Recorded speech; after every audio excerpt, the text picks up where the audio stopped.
as promised, book talk tayo. Okay. Para you have a literate discussion on reading. Because reading is leading. Ito na po, ang I Saw the Signs. Ito ng I Saw the Signs. Asahan na ang dagsa ng memes ng VP Book Edition. Easy. Relax lang. Oo. Oo. Ang title nito ay Iyaking Kaibigan. Mayroon pang dialogue.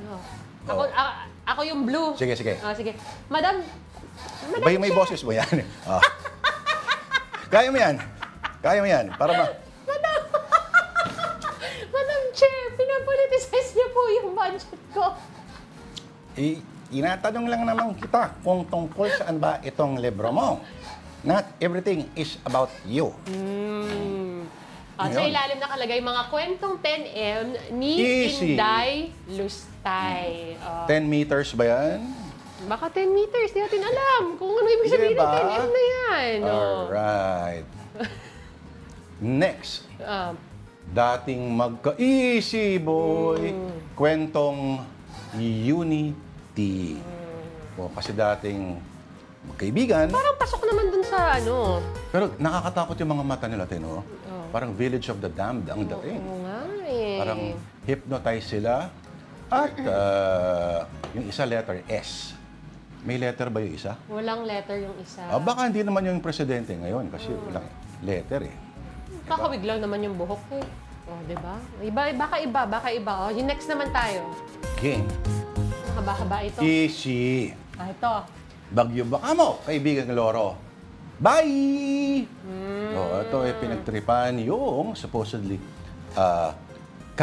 CCTV footage showing the Vice President leaving the country for a family vacation noong kainitan, kasagsagan ng bagyong Karina. Wala ka dito noon, Denistan. Wala ka dito. You are not a bird. At saka, There's a friend in times of need. Isinakto dun sa page na ang nakasulat ay nandito ako upang tumulong. Muli tayong muling itayo ang iyong pugad habang inaayos natin ang iyong tahanan. Teka muna, bakit yung ina-assume na kwento niya yan, di ba? Sinabi niya lang ba, di ba sinabi niya, madali lang naman magsulat ng base sa experience mo, malay mo. Bakit? Naging kuwago na ba siya? At tanirahan sa banahaw? Meron nga ang pagtataksil na nakasulat dun sa dulo. Dun sa statement, di ba? Baka naman ibang kwento. Baka naman walang kinalaman sa bagyo. Alam mo, eto para hindi na kayo gumastos. At kung gusto nyo ng isang libro na nandun ang lahat, may leksyon, may pinapakita kung ano-anong mga perverse relations of people, etc., etc., you have the Bible.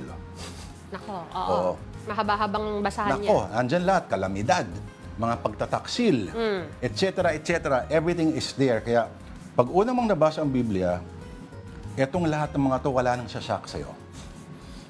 Okay, last photo. Masashock ba tayo? Naku, Easy, boy! Teka lang naman. Kabit ng konti. Relax. Titled, Isang Kaibigan. Nakalagay, kwento ni Inday Sara Duterte. Uy, ito lang naman yung mga nakita na mga nahalughog sa internet. Lumitaw-litaw lang din naman. Oo. At ang pikon, talo. Kasi di ba sa essence ng democracy, maaari kang magsulat ng mga ganyan.